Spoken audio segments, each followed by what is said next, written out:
Hey everyone, welcome to my YouTube channel. So it's quite late. Actually, I was thinking to upload this video or shoot this video tomorrow, but it's 9:30 around, and late at night I'm recording this video because I'm suffering from fever and my whole body is aching, and actually my throat is also not well, so I thought that I'll record it tomorrow, but I was trying to sleep and not able to, so decided to shoot it right now. And let's see. uh, yeah, the time is 9:27, and we will see how much I can put it or pull it. Okay, so let's start it. So let's get started. It's the series for the CSIR students, those who are preparing for the CSIR. As we know that I have already uploaded one video for that, and we are currently um, working on the unit 11, and we have already started our first topic, which is the emergence of the evolutionary thoughts. Our unit 11 is the evolution and the animal behavior. So in the previous video I have talked to you about the thoughts, before the 18th century. I talked about the shift. So because I'm using different app now to make the notes, I will add on those notes to here, which I taught to you in the previous video. So because I was doing something and was unable to upload the next video, so today resuming the series again, and I hope you will understand, and please, if my voice is not clear, so bear with it. Maybe um, I'll try my best to explain you. Okay, so let's start. What we have talked about last time is that before the 18th century, it was thought that species are, created or formed as they are now. How we see them now, they were exactly the same before, and it was thought that in the future they will remain the same. But in during the 18th century, there then came the theories of Lamarck and Darwin, which these theories changed the concept of the, we talk about the fixity of the species. So they changed the concept, and so now we will first move on to the Lamarckism, and we will see that what are the main postulates, what are the main thoughts of the Lamarck's. He what he thought and what he write about uh, the evolution and the other things in his famous publication, where the book called as Philosophia Zoologicum, I think, geology Q, या फिर आपको जो भी बोलना है, जो भी आपको बेटर लगे, for your understanding you can call it. Okay, कोई ऐसा रूल नहीं है कि आप याद करने के लिए कुछ आपको प्रॉपर उसका प्रोनाउंस करना पड़ेगा उसे। Okay, so let's start it without wasting the time. We will start with the um, Lamarckism.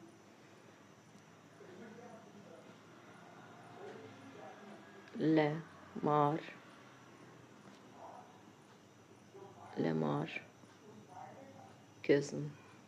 मैंने स्पेलिंग थोड़ा गलत लिख दी है. Lamarckism. Okay, so yeah.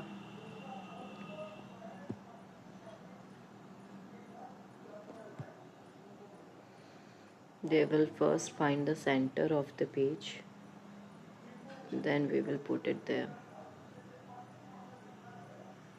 Okay, so we will talk about Lamarckism. Okay. Okay, तो सबसे पहले समझते हैं कि who was Lamarck and what are the postulates he gave. Okay, so अगर हम बात करें तो इनका पूरा नाम है Jean Baptiste Lamarck and he was a French naturalist. Okay, so he was in the charge of collecting the invertebrates जो होते हैं उनको कलेक्ट करने का काम इनके पास था. एंड कहाँ वर्क करते थे ये वर्क करते थे म्यूज़ियम में जो कि पेरिस में था, तो उसमें काम करते थे. तो पहले इनके बारे में थोड़ा सा लेमार्क के बारे में लिखते हैं. We will start with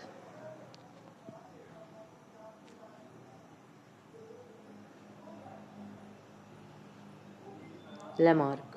Okay, so we will see who is he, who was he. Okay. Lamarck की बात करें तो मैंने क्या कहा, इनका पूरा नाम है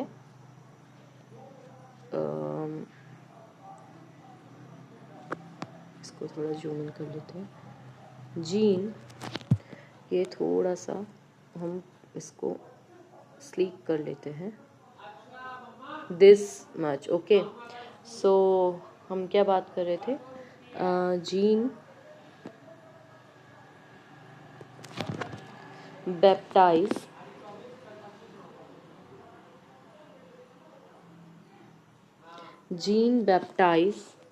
Lamarck. This is the full name, Jean Baptiste Lamarck. Okay, तो इनके बारे में बात करते हैं. He was a French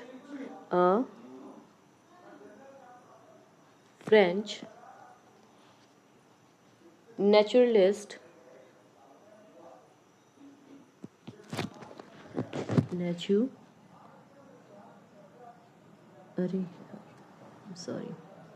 Naturalist. Wait a minute. Okay, so he was a naturalist.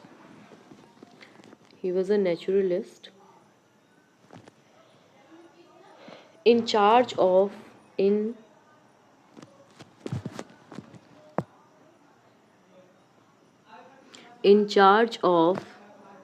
invertebrates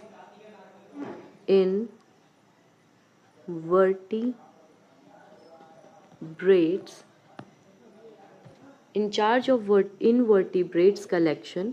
तो किसका कलेक्शन करते थे ये, इन्वर्टिब्रेट्स का कलेक्शन करते थे at the Natural History Museum at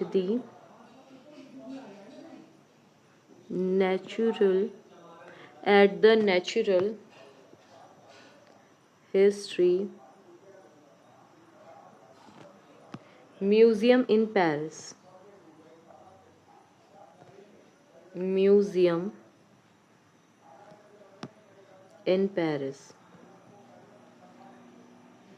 okay, तो ये थे हमारे लेमार्क. ठीक है, उसके बाद हम ये समझते हैं कि क्या इन्होंने पब्लिश किया एंड उसमें उन्होंने क्या क्या बातें कही, मेन पोस्टुलेट्स क्या थे. So he published his book in 1809. he published he published he published what his book का नेम क्या है? बुक का नाम है,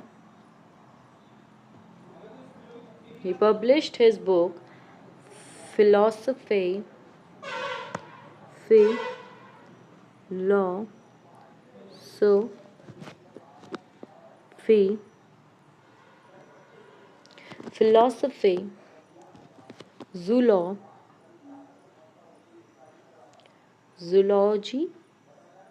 zoologique. Okay, so he published his book Philosophy Zoologique in which year? In 1809. 1809, ठीक है। तो इन्होंने ये बुक पब्लिश की थी 1809 में, ठीक है, 1809 में। So what was the core idea, or you can say what was the concept he talked about in this book? We will see.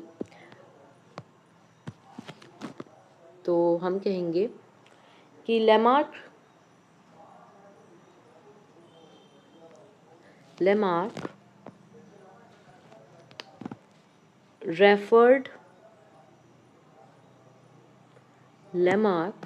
referred to his concept of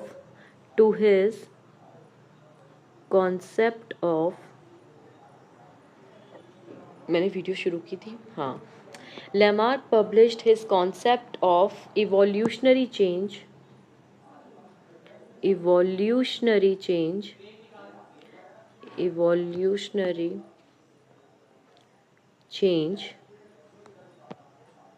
as, तो उन्होंने क्या कहा इवोल्यूशनरी चेंज के बारे में? क्या उन्होंने बताया इवोल्यूशनरी चेंज के बारे में? He talk about the evolutionary change as transformism. Sorry for the background noise अगर आपको कुछ आवाज़ें आ रही हों। वैसे I will try to denoise it, but let's see कितना डी नॉइज़ हो पाता है।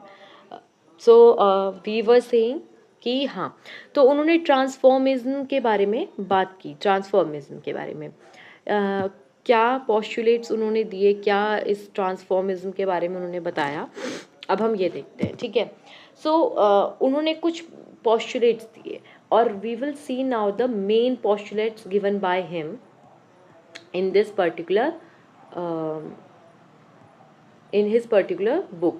Okay, so what were the main postulates given by, एक काम करते हैं, we will take this and put it like this. Okay, so we will talk about the main postulates given by the Lamarck. So we will see or write the main postulates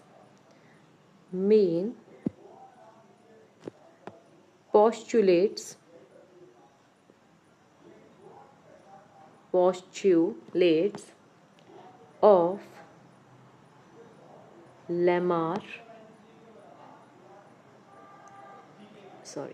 Lamarckism.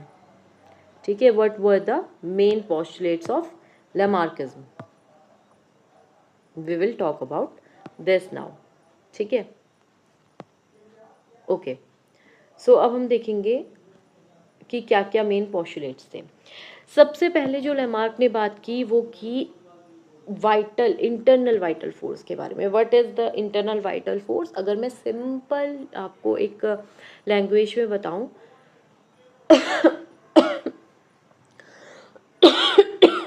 I am sorry, अगर मैं आपको simple एक language में बताऊं तो वो है will power, यानी कि आपकी इच्छा शक्ति। उनका कहना था कि काफ़ी थोड़ा सा वियर्ड है ये चीज़, बट वो मानते थे, उन्होंने कहा कि कोई भी ऑर्गेनिज्म जो है अपनी विल पावर के अकॉर्डिंग कोई नया स्ट्रक्चर डेवलप कर सकता है। लेट्स सपोज कि मैं चाहती हूँ कि मेरी पूँछ आ जाए, है ना, कोई ऑर्गेनिज्म चाहता है कि उसकी पूँछ आ जाए, और वो उसके पास पूँछ नहीं है, ठीक है, टेल नहीं है, एंड इफ़ ही वांट्स कि tail will grow out from his body, it, ठीक है, and he will so because of his will power it will happen. मतलब वो सोचते थे कि विल पावर कोई भी नया ऑर्गेनिज्म डेवलप करा सकती है.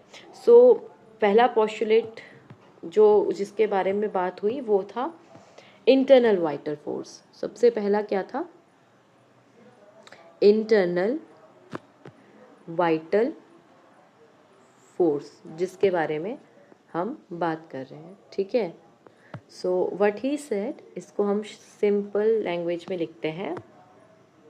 सिंपल ही है, समझने में ऐसा कुछ टफ नहीं है. So he said that organism possesses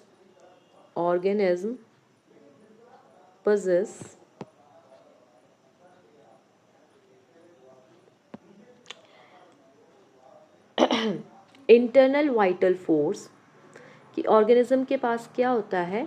internal vital force present होता है, जिसको अगर हम सिंपल लैंग्वेज में समझें, that is your will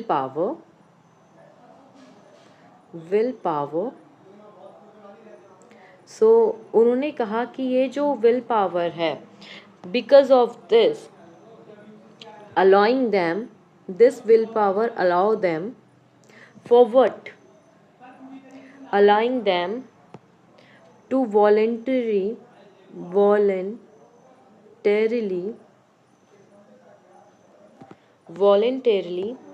develop new structures.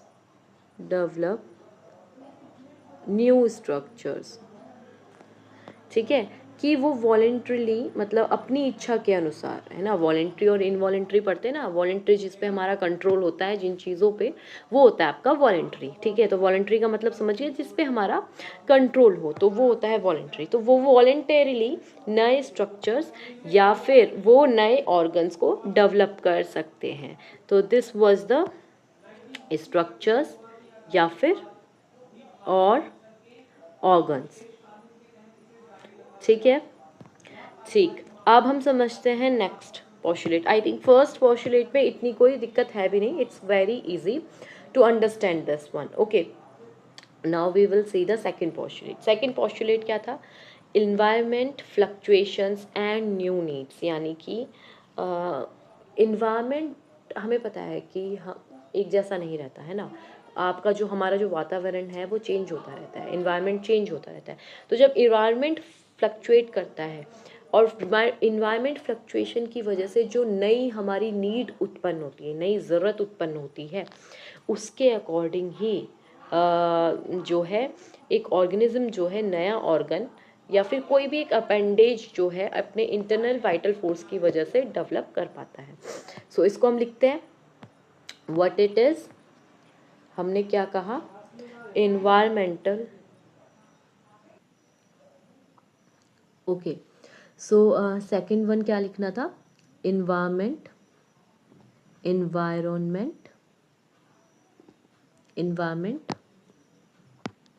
Fluctuation and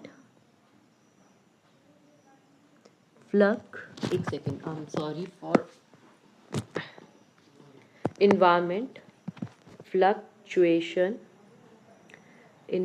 fluctuation and new needs, नई ज़रूरतें. ठीक है. इन्वायरमेंट के फ्लक्चुएट होने के साथ साथ जो नई ज़रूरतें आती हैं उनके बारे में, ठीक है, बात करी.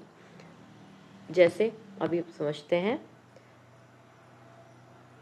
Fluctuations and new needs. ठीक है. सो अब इसे लिखते हैं. तो हमने बताया कि क्या कहा. उन्होंने कहा कि dynamic environmental changes, dynamic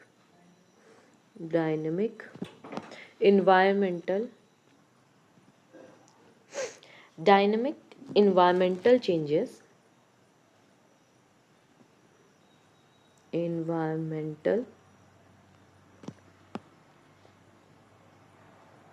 changes create, मतलब कि इन्वायरमेंट में चेंज हुआ, नई ज़रूरतें ऑर्गेनिज्म में डेवलप हो जाती है, मतलब उन्हें नई ज़रूरतें हो जाती है। जैसे अब मान लो गर्मी हुई, सर्दी हुई, तो उसके अकॉर्डिंगली इन्वायरमेंट की ज़रूरतें बदलती है, वो सॉरी ऑर्गेनिज्म की ज़रूरतें बदलती हैं, ठीक है। सो टू फुलफिल दिस, इसको पूरा करने के लिए, इन ज़रूरतों को या फिर इन डिमांड्स को या इन नीड्स को पूरा करने के लिए, to fulfil these demands, organisms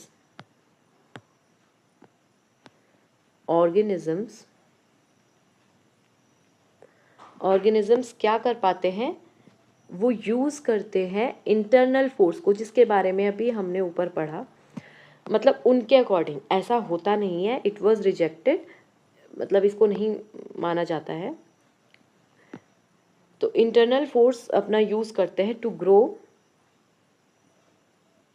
new organs और अपेंडेजेस, नए ऑर्गन या फिर अपेंडेज को ग्रो करने के लिए वो अपने इंटरनल वाइटल फोर्स को यूज करते हैं। So this was the second postulate, okay, of the Lamarck. ठीक, किस क्या क्या पोस्टुलेट थे? Internal vital internal vital force के बारे में बात की, environment fluctuations, I am sorry for this, environment fluctuations and new needs के बारे में बात की। So these were the two postulates, but main कितने थे? 4 पोस्टुलेट्स थे जो उन्होंने दिए। द थर्ड वन इज, इसको समझते हैं, use and disuse of organs. आपने पढ़ा होगा, उन्होंने इसका एग्जांपल जिराफ से दिया था कि जब हम किसी ऑर्गन को बार बार यूज या फिर डिसयूज, उसका यूज नहीं करते, तो वो जो है या तो बनना या ख़त्म होना शुरू हो जाता है। फॉर एन एग्जाम्पल, जिराफ ने अपनी गर्दन को उचकाना शुरू किया अपनी नीड के अकॉर्डिंग, क्योंकि पेड़ बहुत, पत्तियां बहुत दूर दूर थी, ऊपर थी, ऊंचाई पे थी। सो एक टाइम पीरियड के बाद उनकी गर्दन जो है वो लंबी हो गई। बट ये जो थ्योरी है ना, इस पे एक एक्सपेरिमेंट किया था, उनका नाम है Weissman, I think August Weissman is the full name. तो उन्होंने एक एक्सपेरिमेंट किया था माइस की टेल को काट कर, आई थिंक 21 जनरेशन्स तक उन्होंने कट किया था माइस की टेल को। बट वट ही गॉट कि उसके बावजूद भी, अभी हम आगे इसके बारे में पढ़ेंगे, ठीक है, लिखेंगे भी इसे इवन, उन्हें जो नेक्स्ट अगला माइस उन्हें मिला, 22वीं जनरेशन वाले जो माइस उन्हें मिले, चूहे जो मिले, वो उन पे पूंछ थी फिर भी, मतलब कि 21 जनरेशन तक उन्होंने उनकी पूंछ को काटा, फिर भी पूछ आई। क्योंकि you know there is a difference between somatic cells and germ cells, है ना, तो वो हम आगे पढ़ेंगे। अभी पहले हम लेमार्क को समझते हैं, what he said and what are the postulates given by him, ठीक है। Use and disuse of organs, ठीक, इसके बारे में लिखते हैं। तो ये तो पता चल गया है ना कि क्या होता है, मतलब व्हाट ही सेड अबाउट, इन्होंने कहा कि continuous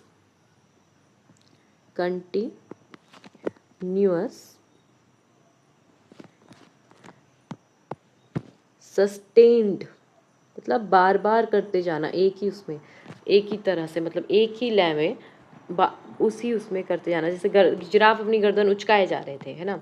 use of an organ, ठीक है, continuous use of an organ enlarges and strengthen it, है ना, उसको क्या करता है, एनलार्ज करता है और उसको स्ट्रेंथन करता है, strengthens it, ठीक है। एक चीज, ये तो उन्होंने क्या कहा कि जब हम कंटिन्यूअसली यूज करते हैं। What he said about the discontinuous use, he said constant disuse, यानी किसी ऑर्गन का अगर हम यूज ही ना करें, डिसयूज प्रोग्रेसिवली, वैसे थोड़ा पढ़ाई से हट के अलग, और मुझे नहीं पता ये कितना सही है गलत, बट कहीं ऑर्गन की तो मैं ये बात नहीं कहूँगी, बट कुछ हद तक ये हमारे दिमाग से मेल नहीं खाता है। हम जितना ज़्यादा उसे यूज़ करेंगे वो उतना अच्छे से प्रॉपरली वर्क करता है, लेकिन हम जितना डम या नम होके बैठेंगे वो उतना ही बेकार होता चला जाता है। ठीक है, सो व्हाट वी सेड कि कांस्टेंट डिस्यूज प्रोग्रेसिवली वीकेंस और क्या कर देता है, डिमिनिशेस। मुझे अब स्टार्टिंग से लिखना पड़ेगा इसे, हाँ, diminishes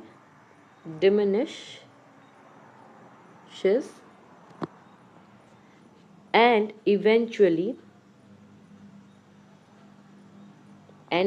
what eliminates the organ, उसे एलिमिनेट कर देता है, हटा देता है ऑर्गन, अगर हम उसे यूज ना करें organ.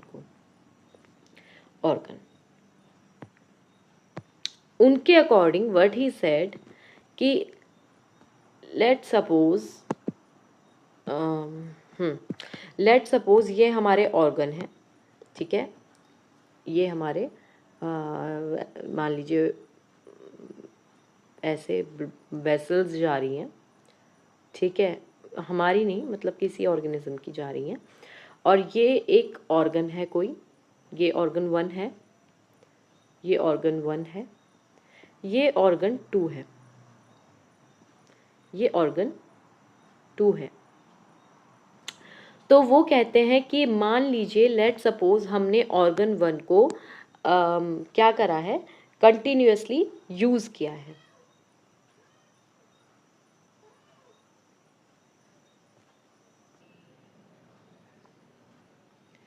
Okay, so what we were saying कि हाँ, लेट सपोज कि जो ये ऑर्गन 1 है, किसी पर्सन ने इसको फ्रिक्वेंटली यूज़ करा है, ठीक है, मान लो वो ऑर्गन 1 को कंटिन्यूअसली यूज़ करता है, ठीक है, लेट सपोज कि वो ऑर्गन 1 को क्या करता है, कंटिन्यूअसली, सॉरी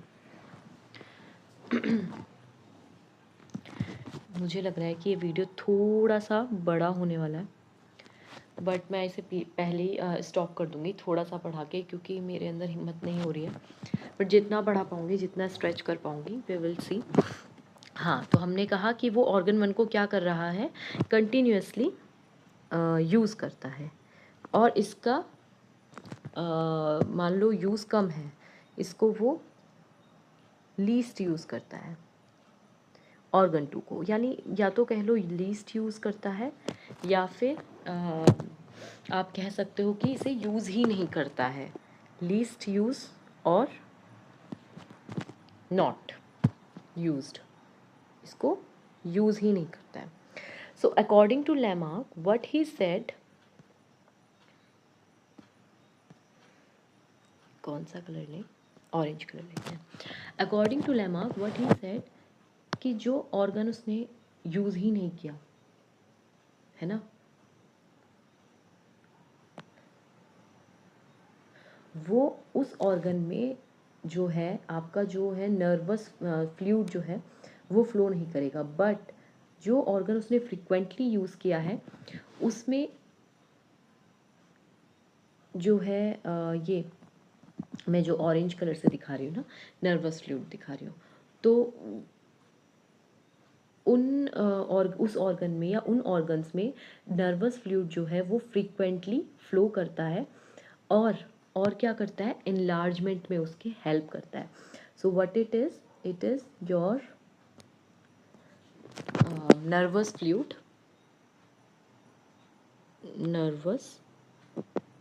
फ्लूइड, और ये क्या करता है, help in enlargement of organ. तो जिसको बार बार क्या करा जाएगा, यूज़ किया जाएगा, उसी में नर्वस फ्लूइड का फ्लो होगा।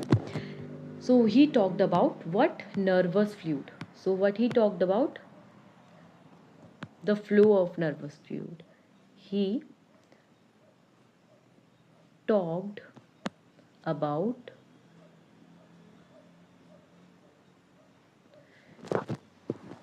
The flow of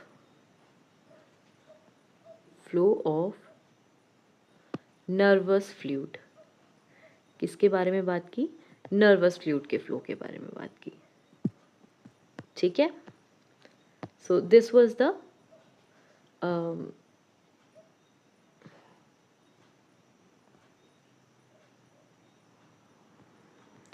third postulates. Now we will come to the fourth one, है ना. फोर्थ क्या था, वो था inheritance.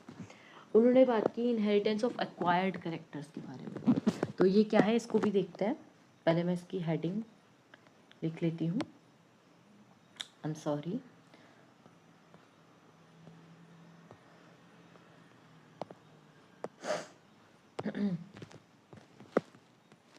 Number fourth, inheritance of acquired characters.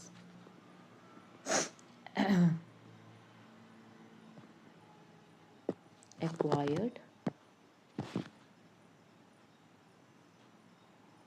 characters. Okay, so he talked about the inheritance.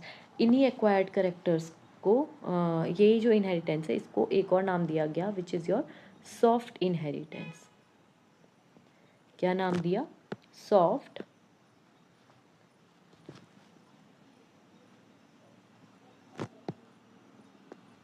inheritance. ठीक है, so let's underline it.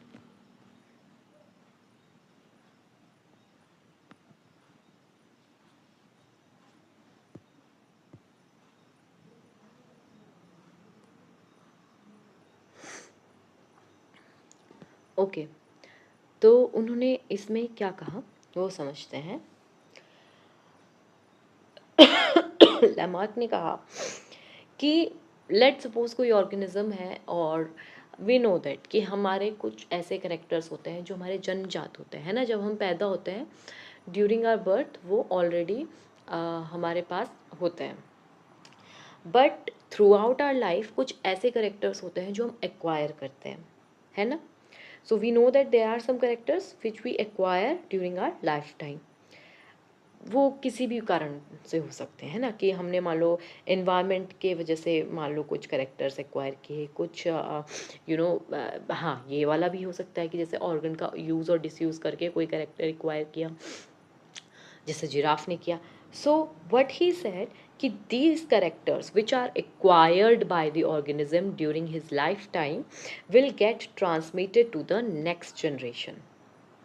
और इसकी वजह से क्या होगा, एक नई स्पीशीज़ का फॉर्मेशन हो जाएगा, क्योंकि पहले तो वो ऑर्गन नहीं था या पहले वो चीज़ नहीं थी या वो कैरेक्टर नहीं था, लेकिन अब नई जनरेशन के पास है, तो एक नई स्पीशीज़ क्रिएट हो जाएगी.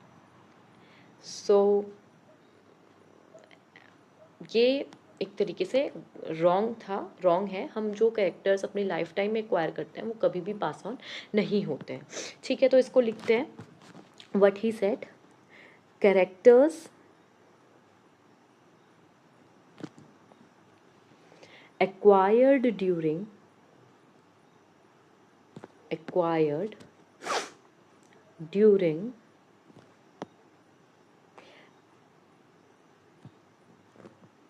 an organism's lifetime. मैं चाहती तो यार ये वीडियो कल अपलोड कर सकती थी या कल शूट कर सकती थी, बिकॉज़ मुझे ही पता है कि मेरी क्या हालत हो रखी है. लेकिन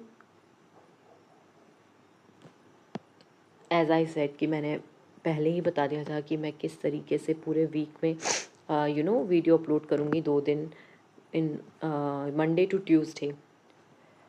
मैंने क्या लिखा है, मैं सेंटेंस सही भी बना रही हूँ. ये देखो, characters acquire during an organism lifetime due to किसके कारण,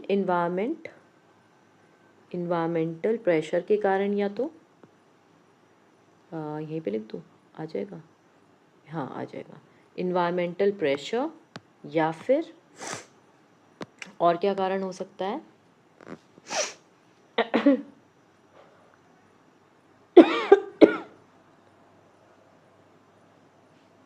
या फिर इंटरनल फोर्सेस के कारण. इंटरनल फोर्सेस कौन से, जो इसमें हमने बात की थी वाइटल फोर्स के बारे में. कौन से वाइटल फोर्स के बारे में बात की थी ना, हमारे विल पावर के बारे में. या फिर और ऑर्गन का यूज़ या फिर डिसयूज़ करके,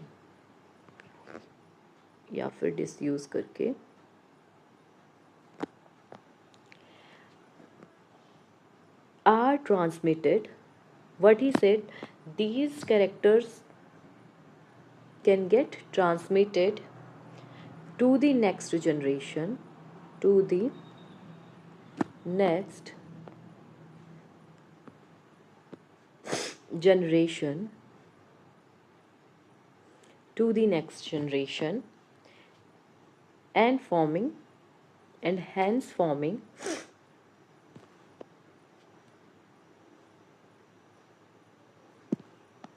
अ न्यू स्पीशीज़।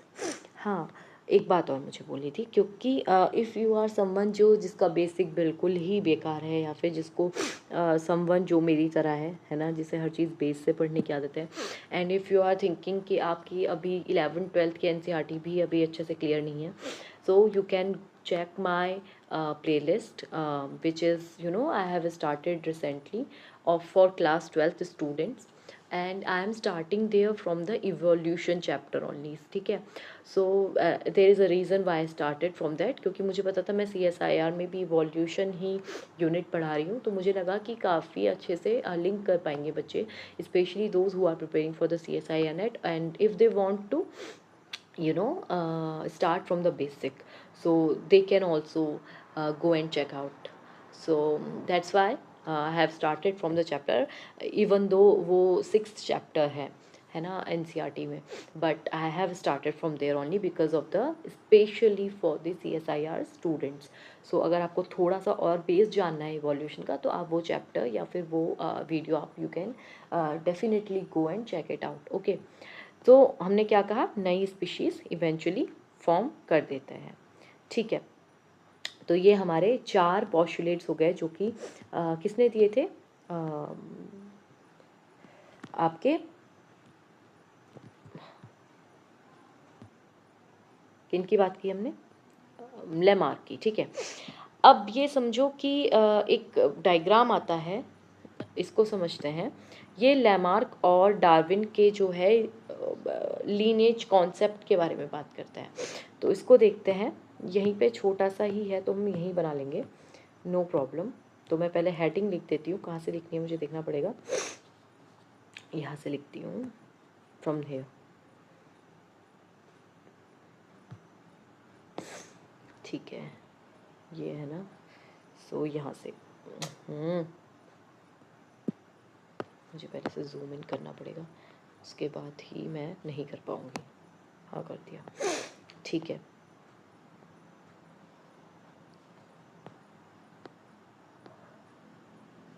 तो मैं यहाँ पे हेडिंग डालती हूँ, हेडिंग आ जाएगी लेमार्किज्म वर्सेस लेमार्किज्म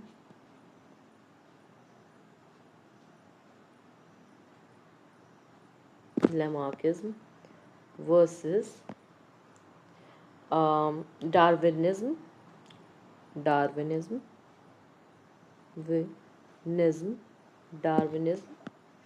या फिर डार्विनियन लिख सकते हैं, डार्विनियन लीनेज कॉन्सेप्ट।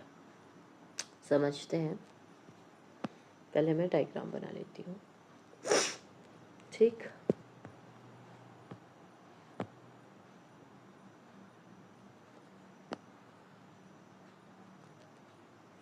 ठीक है, मैं पहले इसके डायग्राम बना लेती हूँ। यहाँ पे आ जाएंगे दोनों, हाँ आ जाएंगे।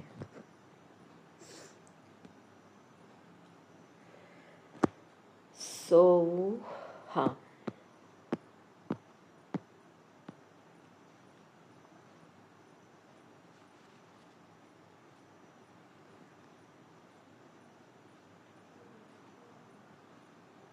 ठीक, हाँ ठीक है, दूसरा बनाते हैं, ठीक। थोड़ा सा और मैं लंबा बना सकती थी उसे, यहाँ से बनाती हूँ,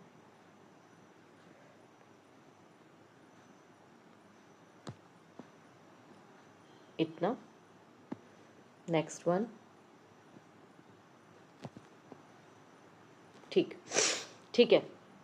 सो पहले मैं बता रही हूँ फॉर्म ऑफ स्पीशीज़ किसकी, लेमार्क के अकॉर्डिंग। ट्रांसफॉर्मिज्म हमने देखा ना, ट्रांसफॉर्मिज्म जो उन्होंने थ्योरी दी उसके अकॉर्डिंग, ठीक है। तो देखो इसको हम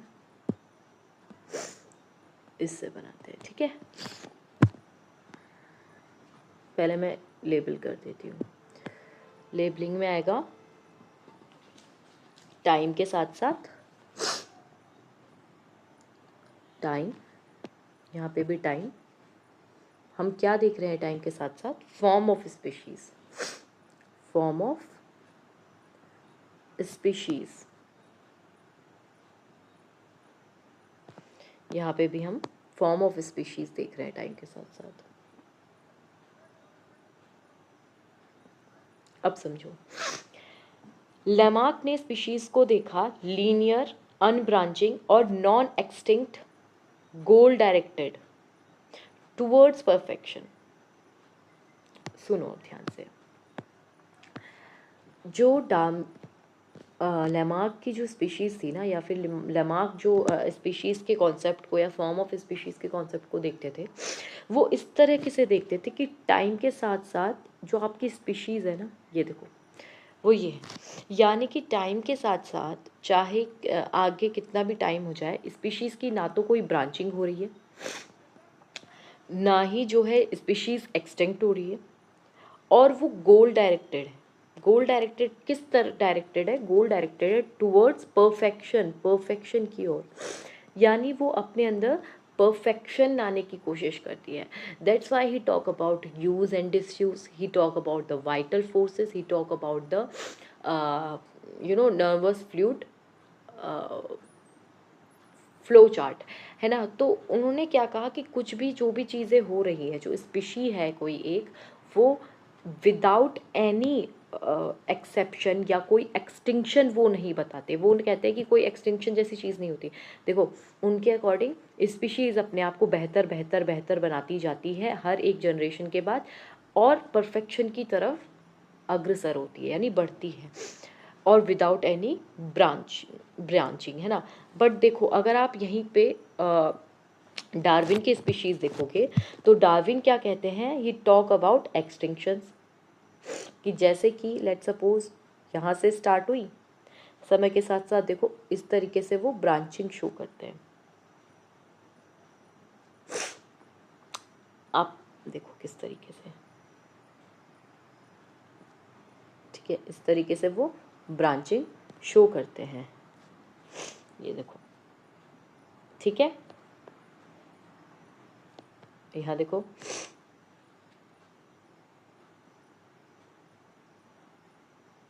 ब्रांचिंग शो करने के साथ साथ वो एक्सटिंक्शन भी शो करते हैं, यानी कि यहाँ पे स्पीशीज़ एक टाइम बाद ख़त्म हो गई। हो सकता है कि किसी कारणवश, है ना, डिज़ास्टर आया हो या कोई भी एक कारण रीज़न रहा हो जिसकी वजह से वो स्पीशीज़ एक्सटिंक्ट हो गई। तो इन्होंने जो मॉडल दिया था, it was your tree model.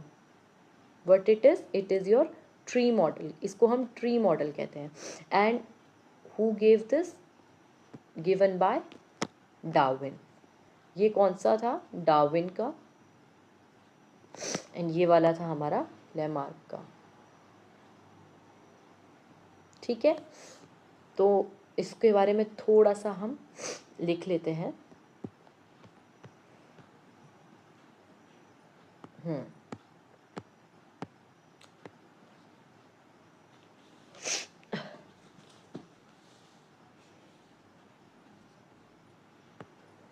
What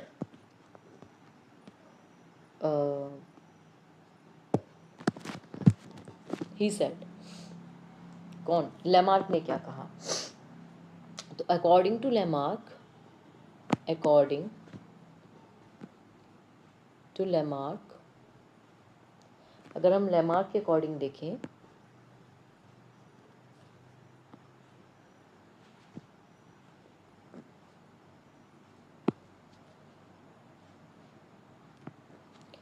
lineage of species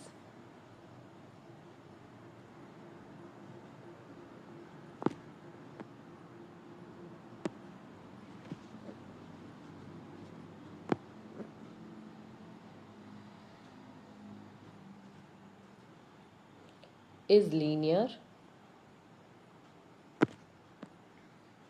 unbranching,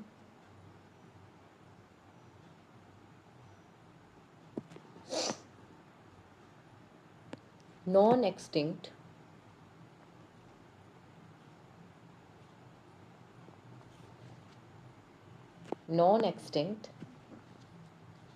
and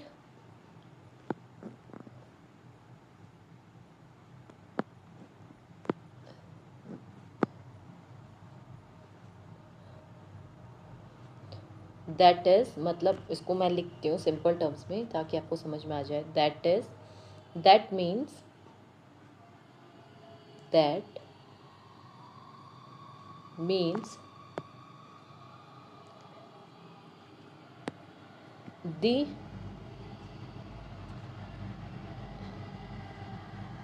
lineage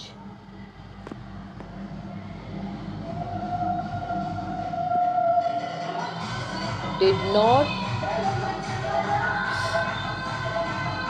I am sorry for the background noise, ये इतना हल्ला मचाते हैं ये लोग, रात में सोने भी नहीं देते हैं. डिड नॉट ब्रांच,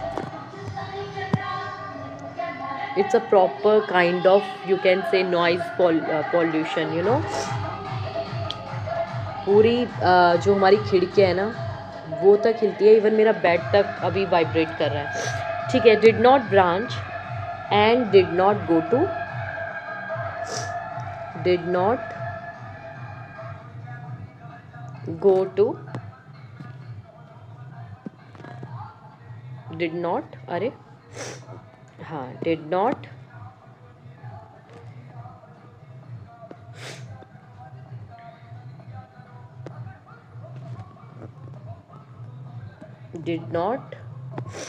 go, क्या नहीं होती हैं, एक्सटिंक्ट नहीं होती हैं, गायब नहीं होती हैं, है ना, वैनिश नहीं हो जाती हैं. तो ये अकॉर्डिंग टू लैमार्क था. ठीक है. लैमार्क ऐसा सोचते थे उनके अकॉर्डिंग. बट अगर मैं किन की बात करूं, हमारे डार्विन की बात करूं, तो मैं सिंपल एक टर्म में लिख देती हूँ कि जो डार्विन का ब्रांचिंग ट्री मॉडल था, डार्विन्स, क्योंकि अभी हम डार्विन को नहीं पढ़ रहे हैं तो मैं सिंपल सा बता देती हूँ. डार्विन्स ब्रांचिंग ट्री मॉडल, जो भी हमने पीछे बनाया था ना, tree model accounts for extinction. वो किस बारे में बात करता है, एक्सटिंक्शन के बारे में बात करता है. Okay, so that's it. अब हम आते हैं सबसे इंटरेस्टिंग और इम्पॉर्टेंट पॉइंट पे, विच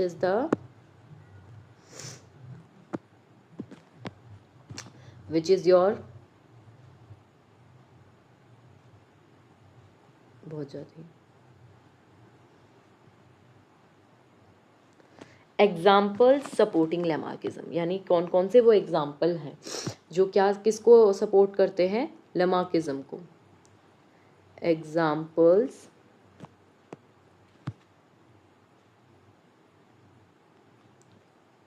सपोर्टिंग लैमार्किज्म.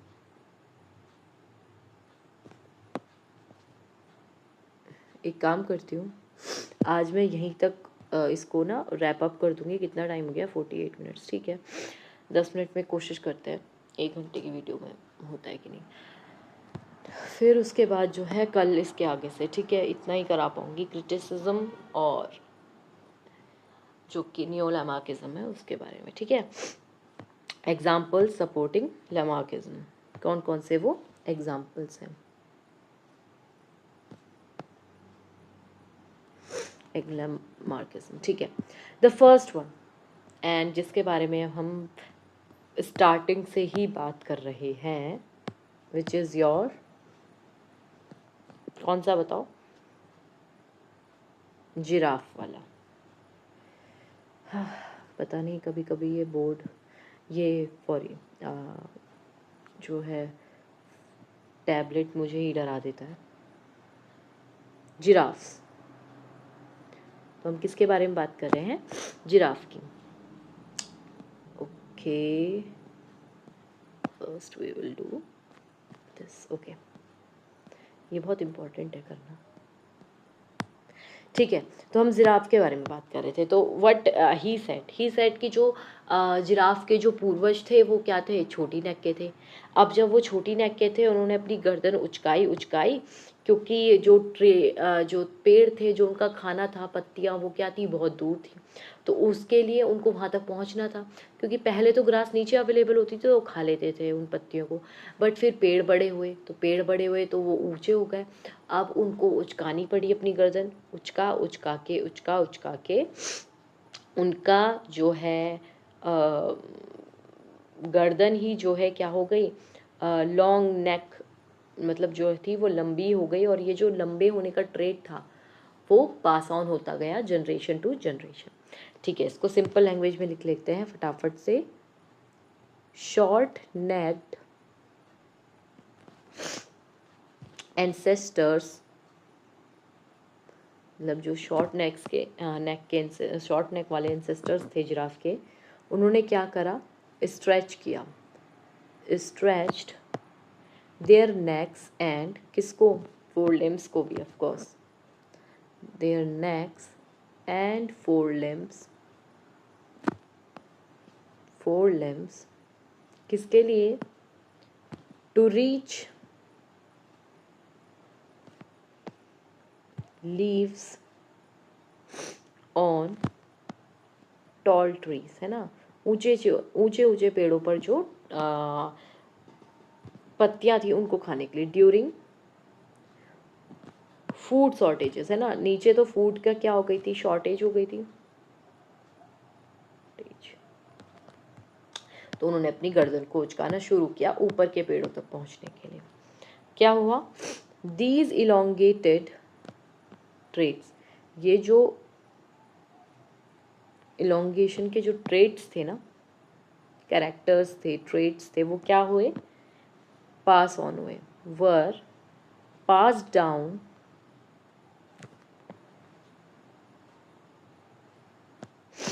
प्रोड्यूसिंग, क्या प्रोड्यूस किया, प्रोड्यूसिंग लॉन्ग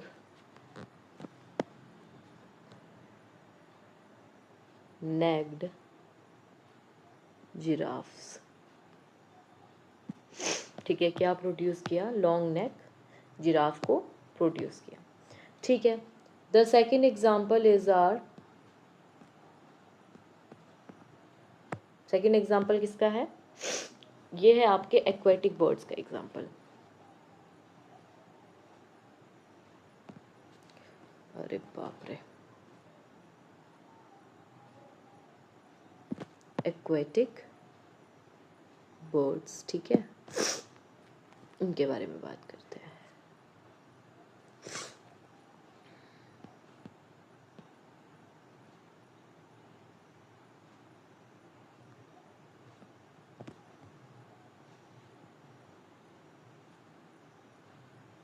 एक्वेटिक बर्ड्स, ठीक है।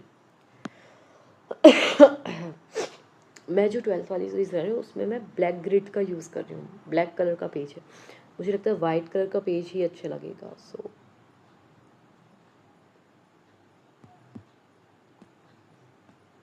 ठीक है, समझते हैं। जो पहले के हम एक्वेटिक बर्ड्स की बात कर रहे हैं जो पानी में होती हैं। एक्चुअल में क्या होता था कि आप ये समझो कि पहले जो इनके पूर्वज थे वो ज़मीन पे ही रहते थे, ठीक है। अब क्या हुआ, ये पूर्वज जो थे ये किसी वजह से, लेट सपोज खाने की, ऑफ कोर्स सबसे बड़ा रीज़न जो होता था वो खाना ही होता था। तो लेट सपोज खाने की वजह से इन्हें पानी में जाना पड़ा, क्योंकि जो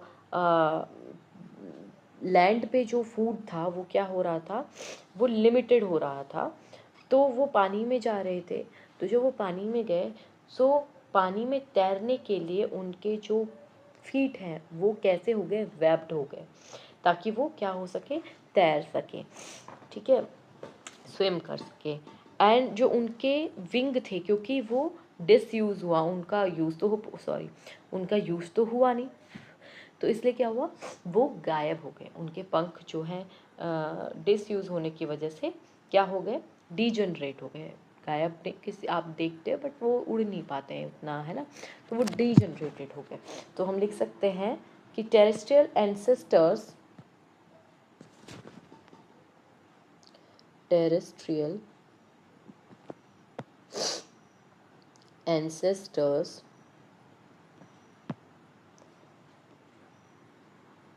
moved to water, कहाँ मूव किया, वाटर में, move to water in search of food, in search of food,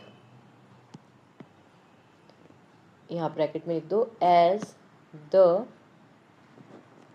food is, food या लिखो food was becoming what, limited on land, limited on land, है ना, लैंड पे क्या हो रहा था, लैंड पे लिमिटेड हो रहा था। तो वो क्या करा उन्होंने, they move to water in search of food and developed what, webbed feet, webbed feet, कैसे, थ्रू स्विमिंग करी ना, यूज़ किया, तो नया ही ऑर्गन डेवलप हो गया थ्रू स्विमिंग। बट मैं बता दूं ऐसा नहीं हुआ होगा, ठीक है, ये सिर्फ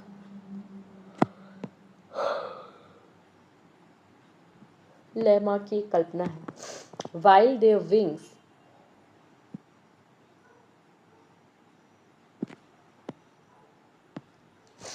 डीजनरेटेड, क्या हो गए, डीजनरेट हो गए, ड्यू टू, खत्म हो गए, ड्यू टू डिसयूज, डिसयूज के कारण।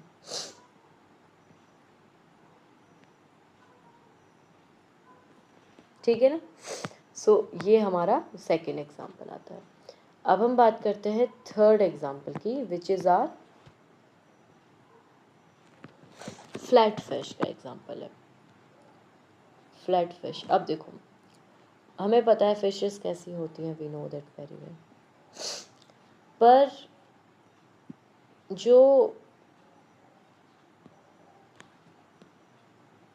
हाँ, पर क्या है कि जो डीप सी वाला एरिया होता है ना, वहाँ पे आप ये देखोगे कि जो ऊपरी आपकी जो अपर बॉडी होती है ना, जब आप नीचे जाओगे तो पानी का जो प्रेशर आएगा, दबाव आएगा, वो कहाँ आएगा, ऊपर की तरफ आएगा ना, ऊपर वाले, अपर वाले सरफेस पे आएगा। अब क्या है कि वो लेट सपोज कि ठीक है, सर्च ऑफ फूड में ही मान लो वो डीप सी के अंदर गई, ठीक, अब वहाँ पे सनलाइट जो है, आप देखोगे गहरे पानी में जो है, जो गहरी समुद्र होते हैं वहाँ पे सनलाइट तो पहुँच पाती नहीं, वहाँ पे लाइफ इनएक्टिव होती है। अब फिशेस क्या करती थी, जो कि बॉटम वाली साइड में आप देखोगे ना, मतलब डीप सी में जो रहती हैं, आप ये देखोगे उन्होंने क्या करा है, उनकी जो बॉडी है वो इस तरीके से हो गई है कि, जैसे मैं आपको बना के दिखाऊं, हमने कहा कि मान लो जो ये नदी है, ठीक है, अब ये निचली वाली सतह जो सबसे ज़्यादा नीचे वाली पोर्शन है, हमने कहा कि यहाँ पे मान लो कोई मछली तैर रही है, ठीक है, अब यूजुअली हम कैसे मछली बनाते हैं, हम बनाते हैं ऐसे, ऐसे तो बनाते हैं, उल्टे बनाते हैं शायद,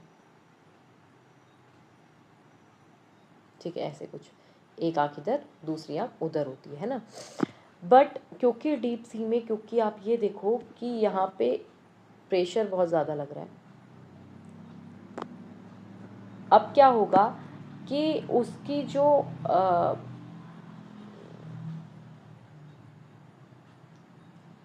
आई है ना, मैं इससे दिखाती हूँ, वो शिफ्ट हो जाती है।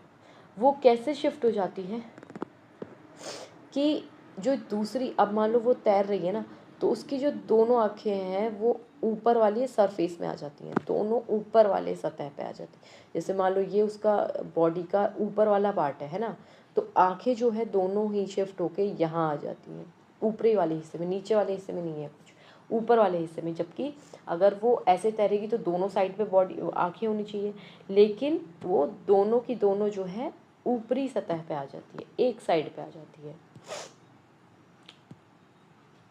ऐसा क्यों होता है? ऐसा इसलिए होता है, देखो, जो सनलाइट होती है वो पहुंच तो पाती नहीं है, जैसा कि हमने कहा। एक सेकेंड, हाँ मुझे कुछ आवाज़ें आ रही हैं, एक सेकेंड। ओके, कुछ नहीं था, वो बाहर से कुछ ऐसे खट खट खट खट की आवाज़ आ रही थी। ओके फाइन, तो मैं क्या बात कर रही थी? हम इसके बारे में बात कर रहे थे, है ना, फ़िश के बारे में। देखो मैं इसे और अच्छे तरीके से एक समझाती हूँ तरीका। मैं क्योंकि अभी ना मैं ऊपर देख रही थी, मुझे लगा कि ऊपर छत से आवाज़ आ रही है, तो मुझे एक, इसको आप इस तरीके से समझो कि लेट सपोज आपका कमरा है, ठीक है, ये आपका रूम है, यहाँ पे पंखा चल रहा होगा जैसे कि मेरा चल रहा है, बड़ा ही बकवास सा पंखा है, और वाह कितने सारी पंखुड़ियाँ हैं, छोड़ो। और आप यहाँ पे हो, मान लीजिए बैठे हुए। अब आप इसको ये समझो कि मान लीजिए आप जो है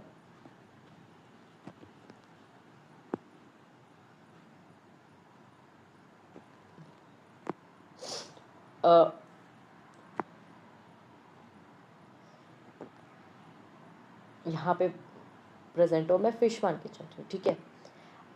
अब ये समझो कि लैमार्क के अकॉर्डिंग वो क्या कह रहे हैं, देखो उनके उनके अकॉर्डिंग जो है वो क्या कह रहे हैं कि ये जो फिश है ना, वो जब आप देखोगे इन फिशेस को कि इनकी जो आँखें हैं वो दोनों ऊपर होती हैं। अब इनके अकॉर्डिंग वो ऐसा जनरेशन बाय जनरेशन होता जाता है। तो आप ये समझो कि मान लो आप यहाँ पे बैठे हो और आप अपनी मुंडी ऊपर करके बैठे हो, मतलब आप पंखे को देख रहे हो इस तरीके, आप पंखे को देखो अपने, ठीक है, आप जहाँ पे जिस रूम में बैठे हो आप ऊपर छत की तरफ देखो। अब आप वैसे ही देखते रहो। अकॉर्डिंग टू हिम कि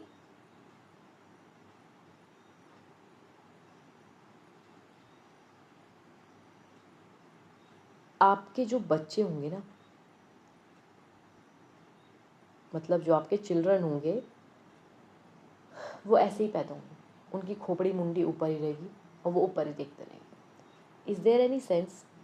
अब मैं मछली वाली बात करती हूँ। इनके अकॉर्डिंग इन्होंने कहा कि पानी में जो है मछली,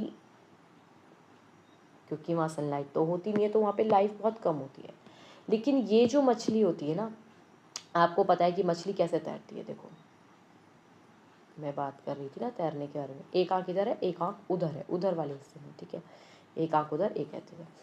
अब क्या होता है, क्योंकि मछली को लगता है कि नीचे वाले सतह पे, क्योंकि वो ऐसे जब वो नीचे आती है तो प्रेशर उस पर लगता है, पानी का दबाव ऑफकोर्स नीचे की तरफ उस पर बहुत ज़्यादा लगेगा क्योंकि वो निचली सतह पे है।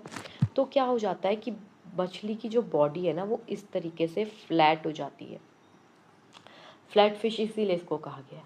और इसकी एक आँख यहाँ पे है। अब आप ये समझो ना कि जैसे ये वाला हिस्सा ना इसका, ये वाला हिस्सा, ये वाला हिस्सा, ये चपटा होके ना ऊपर की तरफ हो जाए, आप समझ रहे हो, मतलब ऊपर, मैं तो इसे घुमा भी नहीं सकती, ये वाला, क्या मैं इसे घुमा सकती हूँ? क्या मैं इसे रोटेट कर सकती हूँ? मैं इसे रोटेट तो कर सकती हूँ, पर मैं इसे ना ऐसे नहीं कर सकती कि, अरे ये देखो, ये देखो, ये वाला ना हिस्सा, मतलब मैंने मछली गलती बनाई है, पता नहीं कैसी मछली बनाई है मैंने, छोड़ो। ये वाला हिस्सा ना इसका ऊपर की तरफ हो जाए, मतलब सिर्फ ऊपर। और अब आप इसको समझो कि ये फ्लैट हो जाए। तो अब ये सोचो कि जब ये ऐसा होगा, तो आप क्या इस चीज़ को समझ पा रहे हो कि दूसरी जो आँख है वो कहाँ पे फेस कर रही होगी? ये चीज़ समझ पा रहे हो? जो दूसरी आँख होगी वो निचली सतह पे चली जाएगी ना, जो नीचे वाला पोर्शन है वो दूसरी आँख नीचे पहुँच जाएगी और ये ऊपर आ जाएगी। अब क्योंकि लेमार्क के अकॉर्डिंग इसका कोई यूज़ नहीं था, वो नीचे मिट्टी को फेस कर रही है या नीचे वाले निचले सतह को फेस करे, जो कि कोई यूज़ नहीं है, तो ये आँख जो है शिफ्ट होके आपकी यहाँ पे आ जाती है, ऊपर वाले सतह पे आ जाती है। तो इसलिए दोनों आँख कहाँ होती है, ऊपर होती है, आपकी एक साइड पे होती है। ऐसा कारण बिल्कुल भी नहीं है। अब हम लिख लेते हैं पहले इस बात को। What he said is,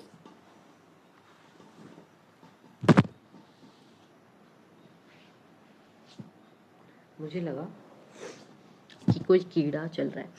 चलो, रात में डर भी लगता है यार, मुझे ज़्यादातर मुझे किसी चीज़ का डर नहीं लगता है, कीड़े वगैरह का डर लगता है। What we were talking about, flat fishes, ठीक है। हमने कहा कि बॉटम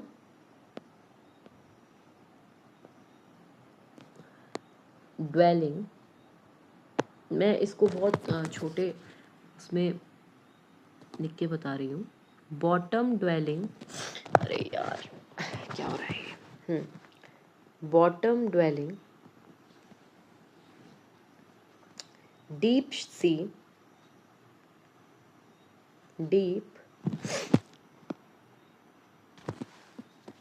सी फिश जो कहाँ होती है, नीचे रहती है ना, lying on one side, lying on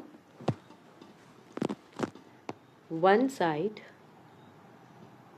एक ही तरफ लाई करती है, experienced a, क्या एक्सपीरियंस करती है, experienced a shift, किसमें किसमें shift, experienced a shift of lower eye to the upper side of the body, upper side of the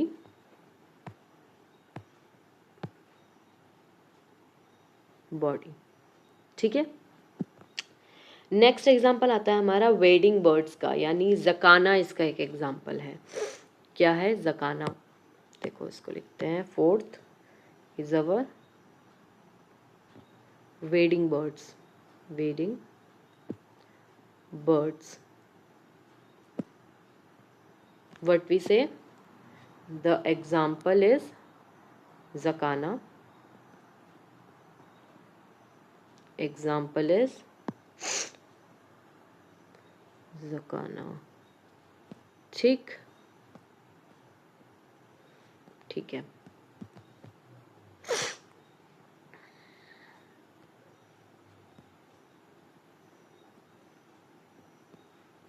चलो इसके बारे में समझते हैं। सो हमने कहा कि ये जो बर्ड्स होती है हमारी वेडिंग बर्ड्स जो होती हैं, एग्जाम्पल जकाना, इनकी जो बॉडी होती है ना, इनको क्या करना होता है, जो वाटर का लेवल होता है उससे ऊपर रखना होता है। आपने देखा होगा कि जो बगुले होते हैं, बगुला पता है ना, हाँ वही। अब वो क्या करते हैं कि आपने देखा होगा उनकी जो बॉडी है वो पानी के ऊपरी सतह पे होती है, वो वाटर में खड़े रहते हैं, standing in water, forward for the search of the food. तो इसलिए क्या होता है कि इन जो ये जो बर्ड्स है ना, ये क्या डेवलप करती है, क्योंकि उन्हें सिर्फ खड़े रहना है पानी में और अंदर नहीं जाना है पानी के, तो ये बर्ड्स जो है इवेंचुअली क्या डेवलप करती हैं, लंबे पैर डेवलप करती हैं थ्रू दी जनरेशन्स, मतलब जनरेशन आफ्टर जनरेशन। तो ये एक कारण है लैमार्किज्म का, जो कि सपोर्ट करती है जो एग्जाम्पल। तो इसके बारे में लिख लेते हैं, they developed,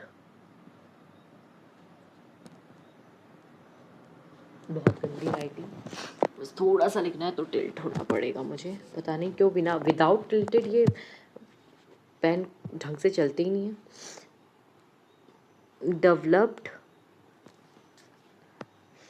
what, long legs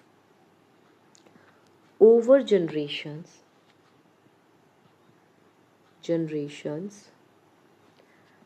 bye stretching, क्या कर करके, स्ट्रेच करके, टू कीप देयर बॉडीज, क्यों करते थे स्ट्रेच ये अपने आप को, अपनी बॉडीज को पानी से, टू कीप देयर, ऊपर रखने के लिए, बॉडीज अपनी बॉडी को, above water, water while searching for food, while searching for food. So these are all these what examples which support क्या Lamarckism. ठीक है. Next we will see the criticism of Lamarckism. ठीक है. So मैं बस heading डाल के रख देती हूँ.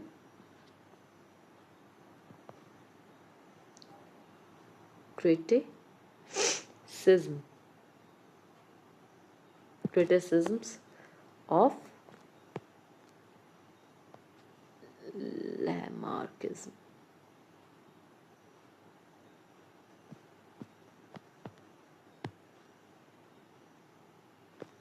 किस बारे में बात करेंगे? Lamarckism के क्रिटिसिज्म के बारे में. क्या चीज़ें हैं जो गलत हुई, क्या चीज़ें उन्होंने गलत गलत जो इंटरप्रेट की. ठीक है, तो हमने इतना पढ़ा, आई नो थोड़ा सा ही पढ़ा है, बट ठीक है, कुछ नहीं से कुछ तो सही. सो that's it for today's video यार, एंड स्टे ट्यून्ड. और प्लीज़ कमेंट में बताना अगर आपको कोई टॉपिक समझ में नहीं आया है, और प्लीज़ ज़्यादा से ज़्यादा वीडियो को लाइक करो और शेयर करो, सो दैट जो बच्चे जिन्हें ज़रूरत है इन वीडियोज़ की, है ना. मैं 2 ही कारण से बना रही हूँ. एक तो मुझे लगता है कि आई पर्सनली फील कि इन फ्यूचर अगर मुझे ज़रूरत हुई रिवीजन करने की तो मैं यहाँ से देख सकती हूँ.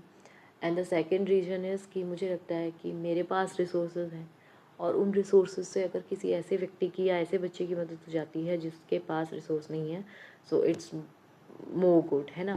सो that's it. Thank you so much for listening me, and bye bye, take care, नमस्ते.